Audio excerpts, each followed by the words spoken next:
Alright, what's up guys? This is Conana here, and I'm going to be doing another one of these commentaries on one of my games today.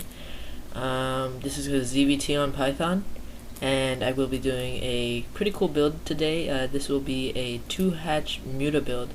It's a very good build, especially because Terrans, they're always fast expanding nowadays. They're always trying to be iloveoov, they're always trying to be some kind of macro beast. So really it's a really good build because it catches them really off guard, especially because lots of people don't expect it. First of all, Terrans don't scout very well.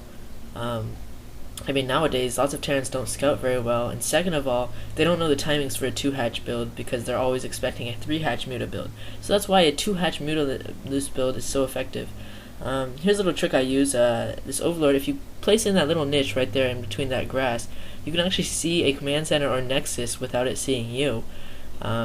Unfortunately, this game he was not in this position, so I wasn't able to use it. But it's a pretty cool trick to use because if you put it right there, you can see them and they can't see you. So you'll just get an advantage by scouting that way. So basically it starts out the same way. It's a 12-hatch build. It's a very nice build. First of all, it lets you get a lot of zerglings out early, and then you can pressure them with those zerglings. And then after that, you can do a really nice transition into hydralisks or an expansion. In this game, I made a couple of mistakes, but overall, it was a pretty nice game showcasing this build. Basically, what you do is a 12-hatch, and then the next one you do is 11 extractor and 10 pool. This is just one of the variations of the builds that I have been using. I have recently learned it from Mondragon. I've been watching a lot of his replays, and it's a particularly strong build. It's really nice because, first of all, those early zerglings allow you to deny Terran scouting. As well, once speed upgrade is finished, you can rush in and do some damage. So basically, it's one of these other builds that very useful. And you know, right now I kind of get a lot of gas in the early. I kind of get gas a little bit too early, so you don't necessarily have to get gas on 11. So I still need to watch some more Mondragon replays because it was a game on Blue Storm that he had. So maybe it was something about the map that got him to make the early gas. But you can see right here that I'm having pretty big surplus of gas that I can't use yet. But basically, you just get zergling speed first, pressure with some zerglings, and get your mutas out, and hopefully you can do quite a lot of damage here. Remember, this is iCub latency, so it's really nice latency for mutaless micro. And you stop drone production on 12. I forgot to mention that. This way you can make 8 zerglings as soon as your spawning pool finishes. So yeah, it's a really nice game. I mean, nice build at least. And you can see right now he's already preparing for a fast expand. You can already tell that he has 1 barracks, got a marine out there, and if you look on the minimap, he does have a command center building.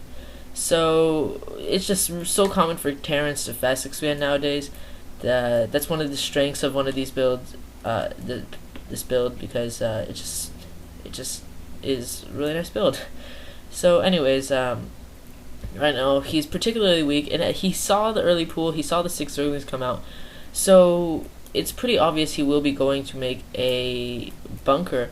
But the problem with a bunker is that you can't move your marines, obviously. So one of the cool things I like to do here is just run past the bunker, target the barracks or the SCVs, do some damage, force him to come out of the bunker, and once he's out of the bunker, you can kill the marines pretty fast. So that's what I like about this build. Here's one of the mistakes I made. I accidentally sent all my zerglings back when I should have only sent like those 2 to kill it. So yeah, you can see. But yeah, you see the lair is coming up. I know, and this Terran's actually doing a pretty good job of scouting. This guy's about my level, and he does a good job of scouting. And right now you can see I'm going to run past, and you know, not even a single zergling dies. Oh, 1 zergling dies. So he's making his 2nd barracks, and look, he pulls those marines out. I shouldn't have done that and blocked that ramp, but it doesn't matter too much because I can still do a lot of damage inside his base. Yeah, so basically you just pressure with some zerglings while you get your mutas out. Hopefully you'll delay him quite a bit. Look at those SCVs. Yeah.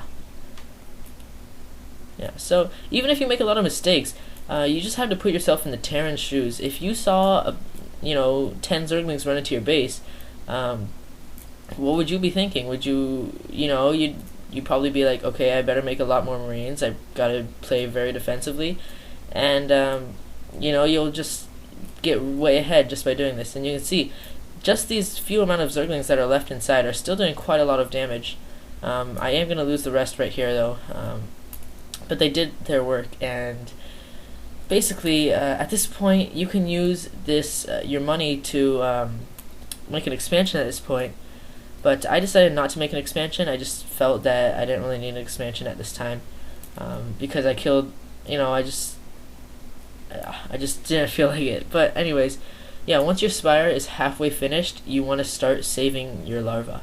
So when your spire is maybe a fourth of the way finished, make sure you have enough overlords, and then so when it's a halfway finished, you can save all your larva, and you can make 6 mutas as soon as they pop out. What's really nice about this build is you can transition into hydras just as well as you can with a 3-hatch build. And you have to realize, as I said before, if you're putting yourself in the Terran's shoes, you can only imagine how much timing this is throwing off of them. Their timing is all going to be screwed up. They're not going to know how to play because they've lost so much. So really, it's a nice build. It's one of these types of builds that you can always throw in if you're doing a best of 5 or something like that, or even if you're just mass laddering, because this type of build usually leads to 8 or 9 minute games. And if you don't finish them off with the mutas and the lings, then you can just transition into regular hive play with your lurkers. But typically, if you do enough damage with your zerglings and you do enough damage with your mutas, you can already just take them out right there. So yeah, it's a really nice build. I tend to get a lot of surplus in this build because I don't know, I just get a lot of surplus when I'm doing this build. I'm using up all my larva, and I think that means I need to get my other hatchery a little bit faster.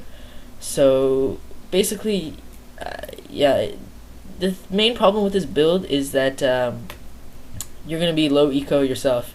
Your economy is not going to be very good, but as long as you do enough damage to him, you have to just realize it's just this kind of build will just throw the Terran off guard. Now you can proceed to pressure with the mutas. Remember that mutas only take 10 damage from turrets, so don't be afraid of 2 turrets if they're there. See right now, I'm just going to take out these turrets. At this point, he doesn't have much defense over here, so I can start taking out these units, these SCVs. Got those Marines there, but you just micro against them, basically.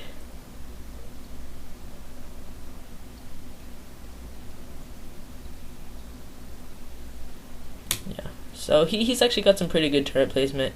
He just probably needed a few more in his natural. But at this point, you can get another expansion. You can you obviously research your lurkers, and then you also get an evolution chamber. So right now it's pretty much GG. I've killed all those Marines. He's got a bunker left. Come in with my Zerglings, take out the bunker, and now it's GG. He concedes. The game is over. So yeah, very nice build here. It's a 2-hatch mutalist build.